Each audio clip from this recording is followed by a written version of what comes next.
106.5. 6:57 minutos. Buenos días, dominicanos, dominicanas, ciudadanos, ciudadanas del mundo. Julio Martínez Pozo.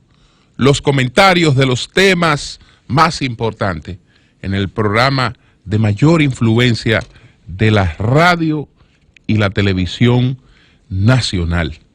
En este lunes 20 de mayo, año 2019, buenos días a todo el equipo del Sol de la Mañana, a toda la audiencia de Sol, la teleaudiencia de Telefuturo, Canal 23. Buenos días a todos y a todas.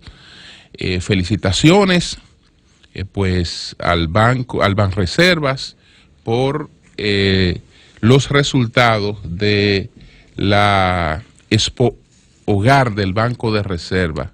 5.200 millones de pesos ya aprobado, porque la feria tuvo solicitudes por unos 9.700 millones, pero ya depurado al cierre, pues 5.200 millones. Los otros pues serían aprobados ya próximamente, ¿no? Pero eso es al cierre. Teniendo solicitudes por 9.700 millones, cerraron con aprobación de 5.200 millones. Estamos hablando de una cantidad de viviendas, de 2.200 viviendas financiadas.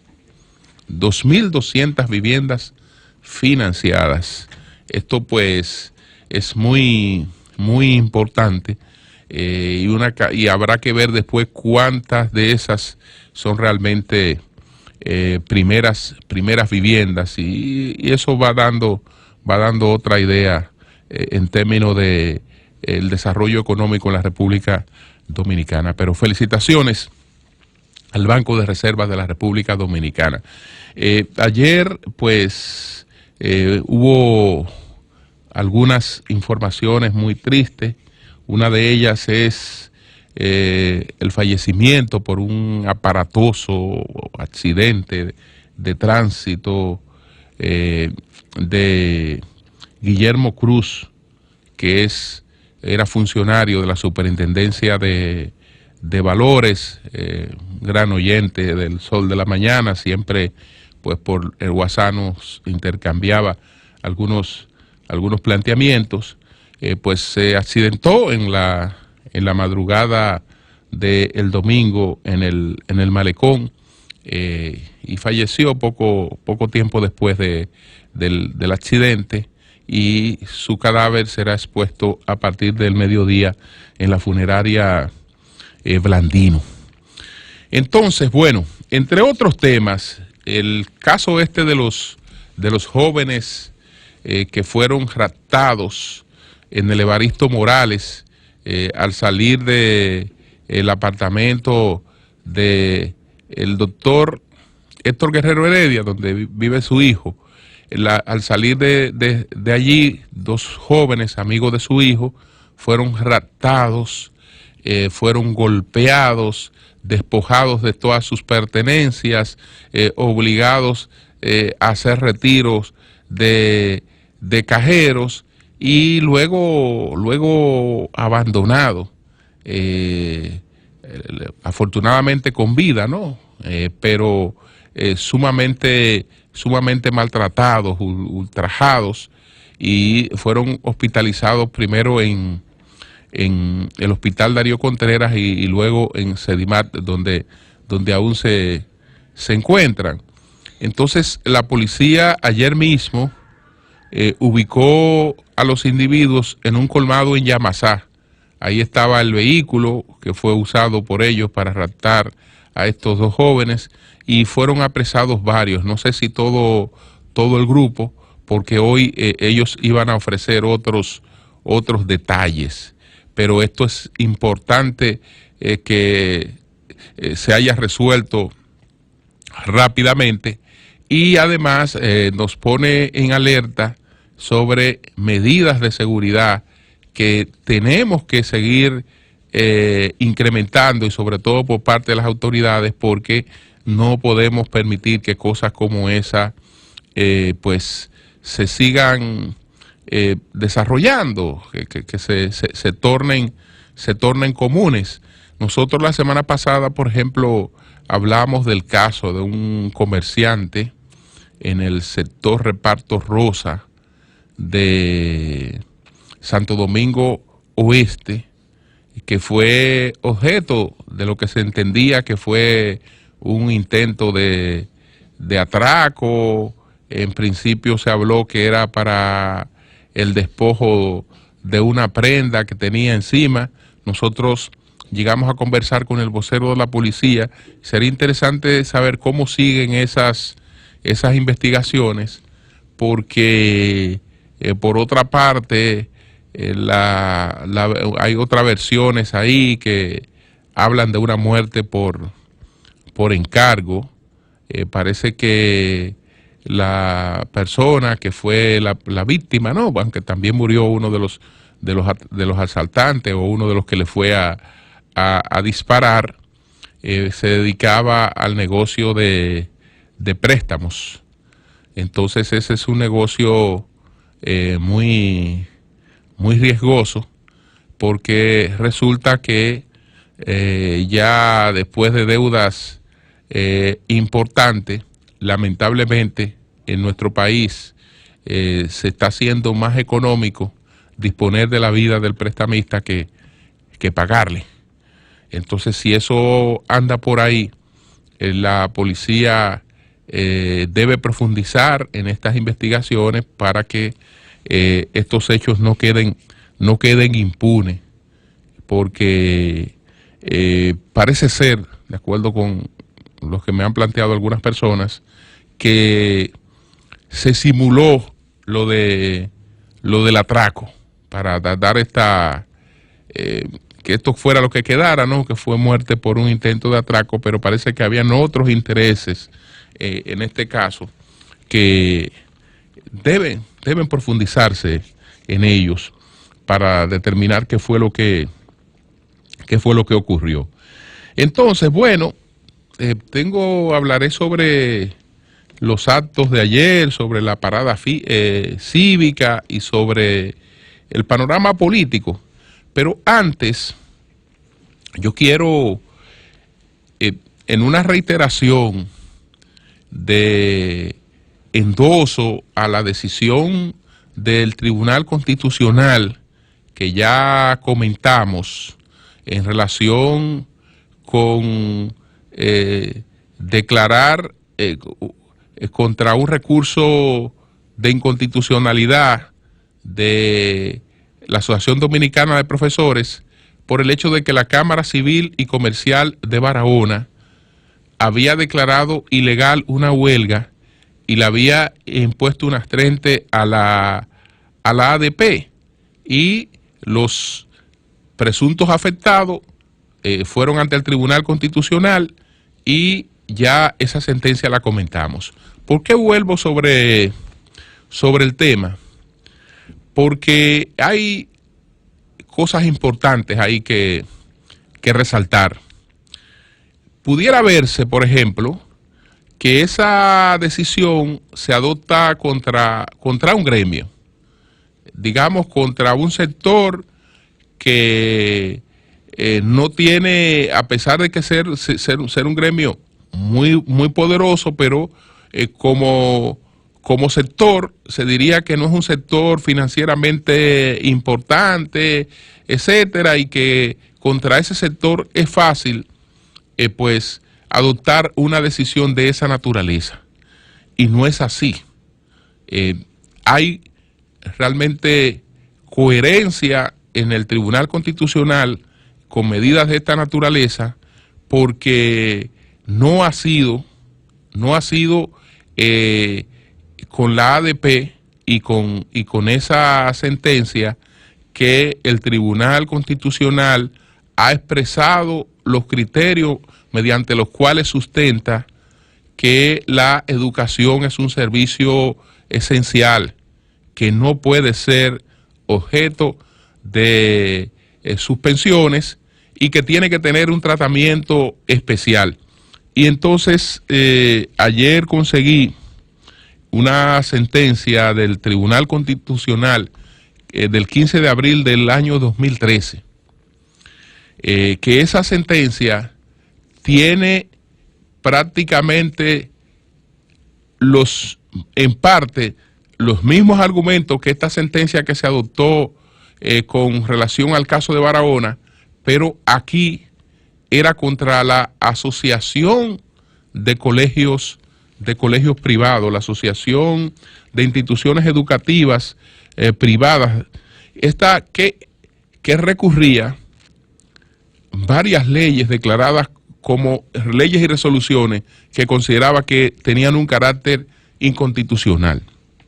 Es decir, ellos fueron y depositaron una instancia en el Tribunal Constitucional porque ellos entienden que en el caso de la ley 136.03, ahí los párrafos F y G pues son contrarios a la Constitución, y esos párrafos establecen que la falta de pago no puede ser un motivo para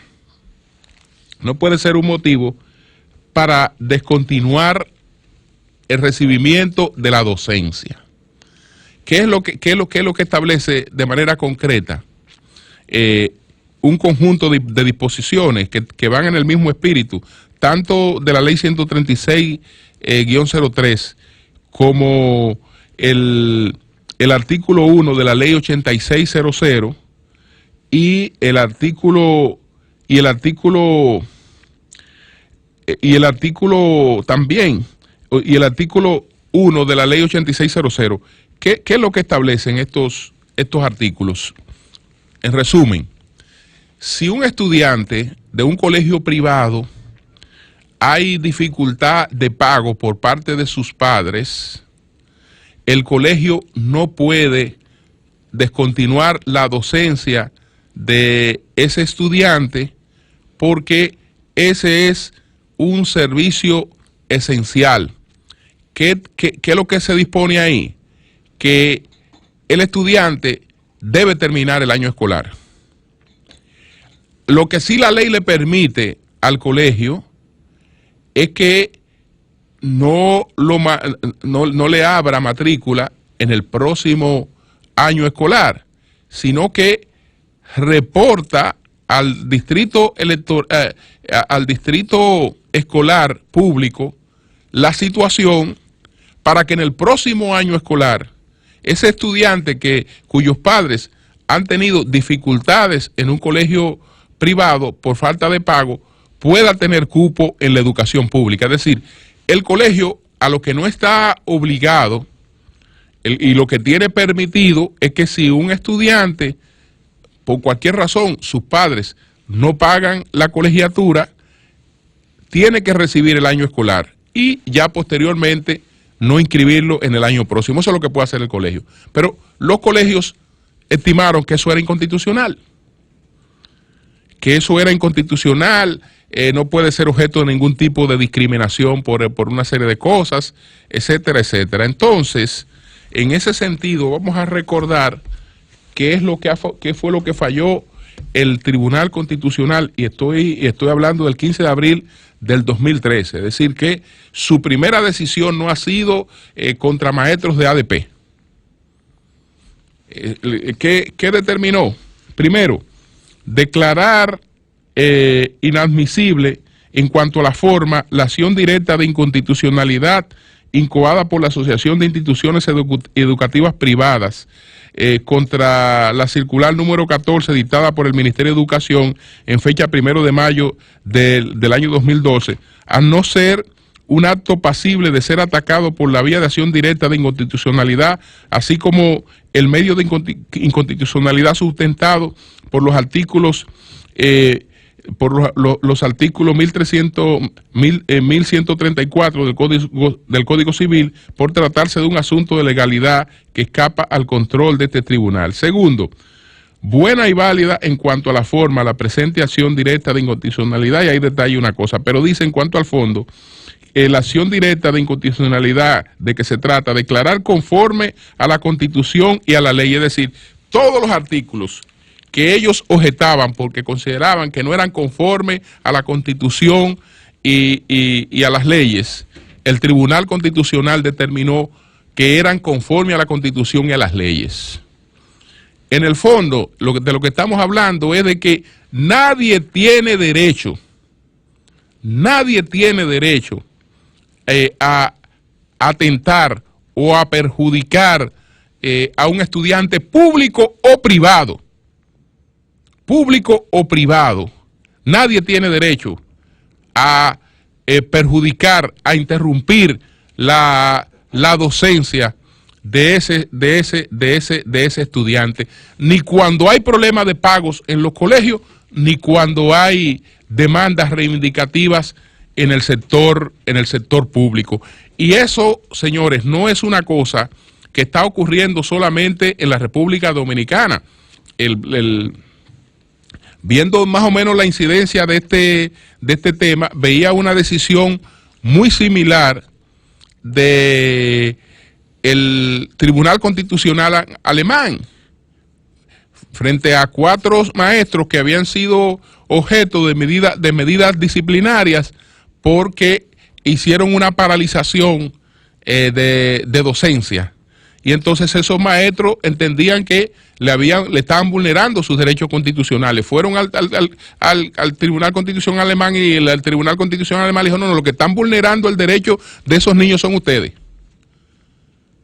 Y declaró conforme a la ley, a la Constitución, las sanciones de las que ellos habían sido objeto.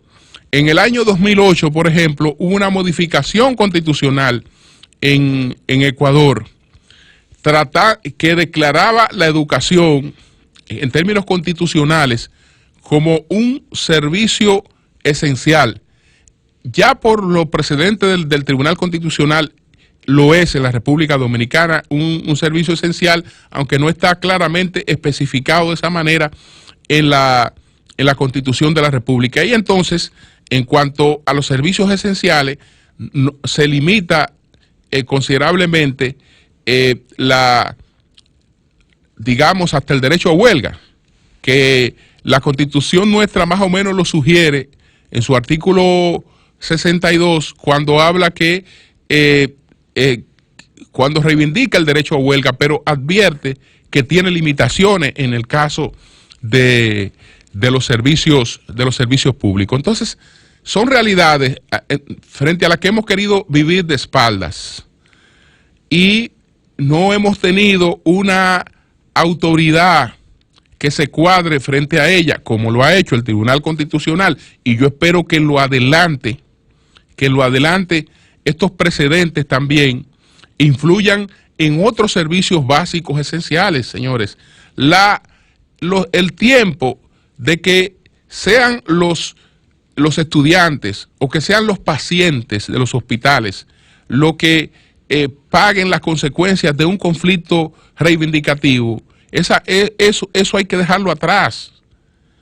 Y hay también una ley ahí de función pública que establece limitaciones, aunque para la ley de función pública la docencia tiene también un carácter especial. Entonces quería destacar que aunque hemos dicho que se trata de un precedente, lo de la ADP, sí, con relación a las huelgas de la ADP es un precedente, pero la primera sentencia que declara la educación como un servicio esencial que no puede ser objeto de interrupciones, se dio contra la educación privada. Y entonces eso muestra que hay coherencia y que hay un criterio unificado en cuanto a eso. Me extraña, sin embargo, porque veía en el caso de una magistrada, Katia Miguelina Jiménez, que en el caso de la sentencia del 2013, pues emitió su voto favorable a la decisión y en el caso del ADP emitió entonces un voto contrario. Y cuando usted ve los argumentos del Tribunal Constitucional sobre el servicio de la educación y lo que representa, son idénticos. Entonces tú tienes una misma persona en dos escenarios frente a una misma decisión, actuando de manera distinta. Porque en el caso del ADP ya esto tiene un componente populista, político, etcétera, y ya eso es otra cosa. Pero realmente la Constitución y las leyes deben ser una, y su criterio de aplicación también debe ser uno.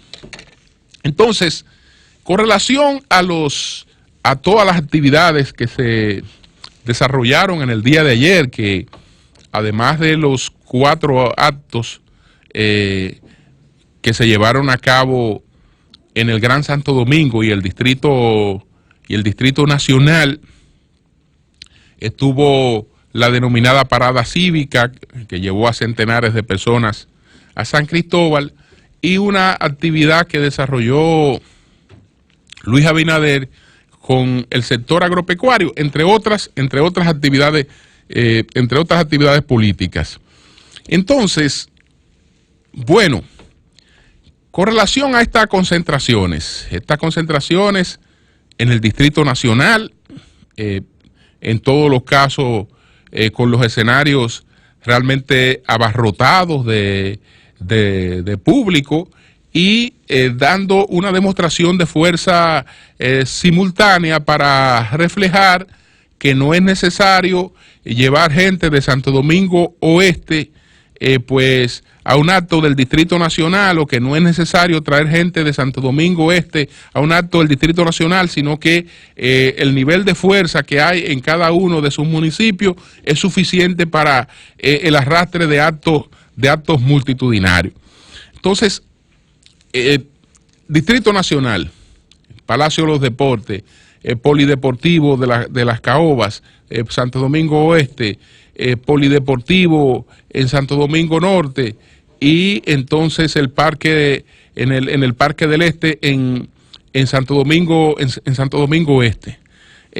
Todas estas actividades denominadas de respaldo a la gestión de Danilo Medina, pero en el fondo tienen otra lectura, versus la actividad que se desarrolló, por ejemplo, en San Cristóbal, que fue una actividad contra la reforma constitucional. Lo que más o menos observo es que el debate se ha estado conduciendo, y no sé si quienes están objetando el tema de la reelección se han dado cuenta que el debate lo han estado llevando a un terreno ventajoso para el gobierno, ventajoso para los que tienen el propósito de procurar una reforma constitucional. Ventajoso porque lo llevan al terreno donde primero muestran mayor fortaleza en términos por lo menos internos, mayor fortaleza, incomparable totalmente en términos de la fortaleza que eso muestra. Pero más importante que eso es en el terreno al que han llevado la comparación. En ese terreno donde se ha llevado la comparación, que es a la confrontación Danilo Medina versus Leonel Fernández, esa es una confrontación muy distinta a la de reelección, modificación constitucional o no modificación de la Constitución. Es muy distinta. Muy distinta. Modificación constitucional, reforma constitucional, con apoyo masivo o sin apoyo masivo, es una cuestión que siempre tiene una imagen negativa y un carácter impopular. comparación Leonel-Danilo solo da ventaja para Danilo Medina. Y ahí se ha llevado el debate, porque el debate contra la reelección debería ser o debió ser el adversario fundamental de una reelección se llama renovación. Renovación es el adversario fundamental de una reelección. Renovación. La gente, entre lo que está, aunque sea bueno, y lo que plantea cosas nuevas, aunque no sea tan conocido, está tentada más hacia mirar hacia lo nuevo, hacia procurar renovación, hacia procurar cambio, que es algo fundamental en una campaña. Así, ¿quién encarna el cambio? ¿Quién encarna lo nuevo? Pero llevar el debate entre lo actual y lo anterior, entre lo actual y lo anterior, no es bueno, ni es ventajoso. Entonces, como en estas rivalizaciones están interviniendo muchos voceros sueltos, no se define una estrategia concreta de confrontación, sino que hay muchos voceros sueltos y gente que incluso en términos de representación puede ser gente que tú las asumas como gente que te está apoyando o gente que le está dando apoyo a una causa, pero no puede ser la principal cara de una causa. ¿O ustedes creen que el diputado Botello puede ser la principal cara de, digamos, de que no se haga una reforma constitucional? Es decir, lo primero que tú tienes que darle a tu causa, minoritaria o mayoritaria, es fuerza y representatividad.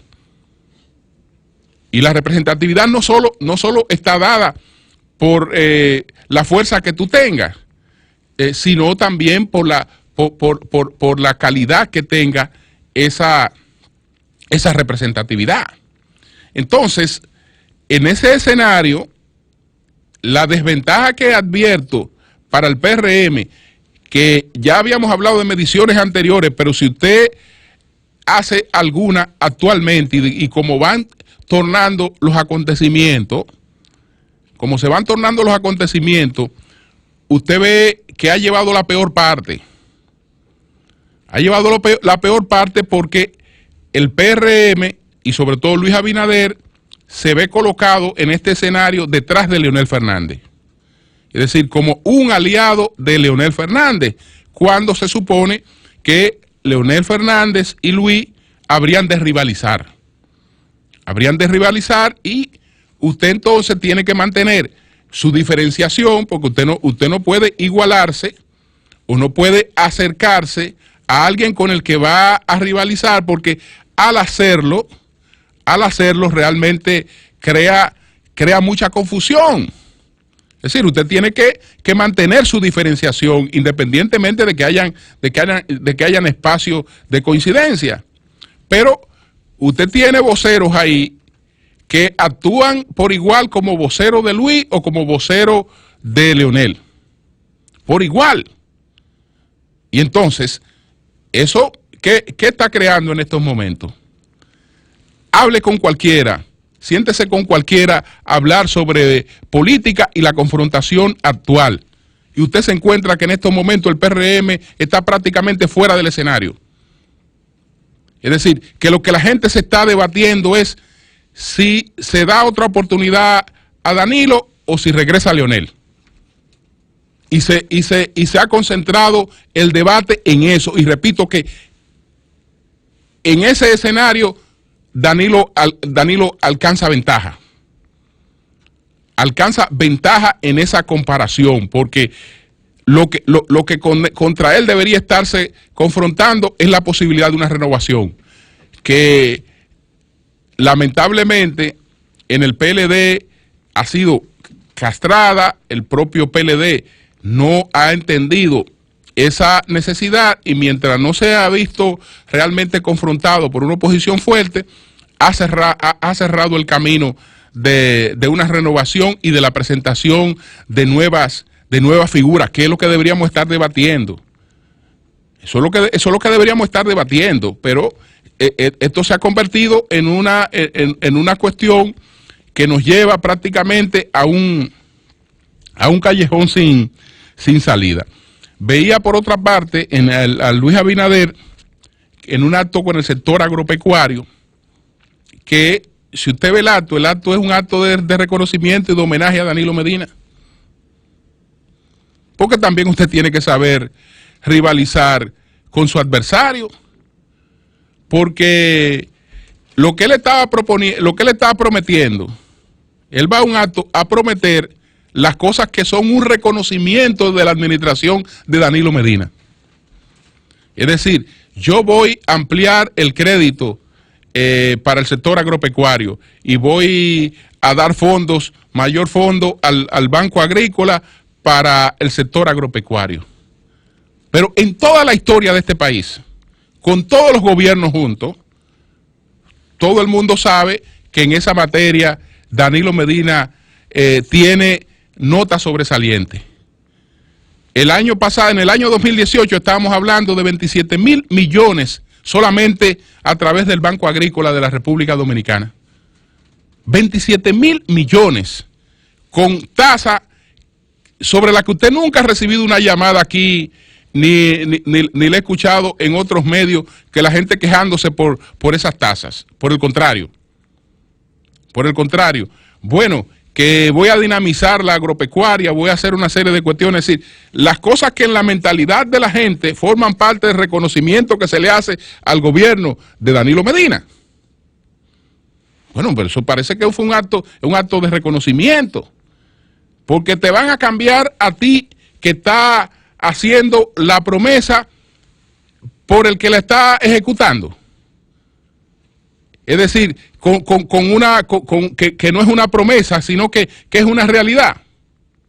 Entonces tú tienes que buscar elementos que realmente sean elementos donde tú puedas sacarle ventaja y mostrarte como algo totalmente distinto. Pero tú plantear que vas a hacer las cosas que el otro está haciendo y que se le reconoce que la está haciendo muy bien y que se han hecho como nunca antes se habían hecho en esa materia, pues ya tú sabes qué es lo que tú estás realmente ahí abonando. La pregunta es, ¿están o no los benditos votos para poder hacer una reforma constitucional? Lo que están indicando la actuación tanto de Leonel Fernández como de Luis Abinader es que los votos están. Porque como le decía Demóstenes, o hablábamos con Henry Merán recientemente, si Luis Abinader entiende que no están los votos para una reforma constitucional, no se acerca a Leonel. ¿Por qué? Porque al acercarse a Leonel, él realmente reivindica a Leonel. Lo ayuda a reciclarse, como lo ha hecho. Entonces, pero también ese va a ser mi adversario. El que no va a ser mi adversario es el presidente, porque el presidente no tendría la posibilidad de una reforma constitucional. Eso es, si él creyera que no hay posibilidad de una reforma constitucional. Entonces, él se centrara básicamente en Leonel Fernández, que va a ser su adversario. Pero no, él está aliado y cercano a Leonel Fernández enfrentando a Danilo Medina. ¿Por qué? Porque aunque diga que no hay posibilidad de una reforma constitucional, con esa actuación él está diciendo que está convencido de que hay posibilidad de una reforma constitucional. Leonel Fernández, en cambio, si entiende que no hay posibilidad de una reforma constitucional, no permite ataques al gobierno. No permite ataques al gobierno y se centra en la diferenciación con la oposición y en plantear las cosas nueva que ha de plantear para justificar que después de haber sido presidente 3 veces esté buscando de nuevo la presidencia de la República. Porque no tiene sentido una confrontación con un gobierno por un tema que no tiene posibilidad de materializarse. Si ambos tienen la confrontación encendida y centralizada en el tema de la reforma, eso indica que están absolutamente convencidos de la posibilidad de que esa reforma se materialice.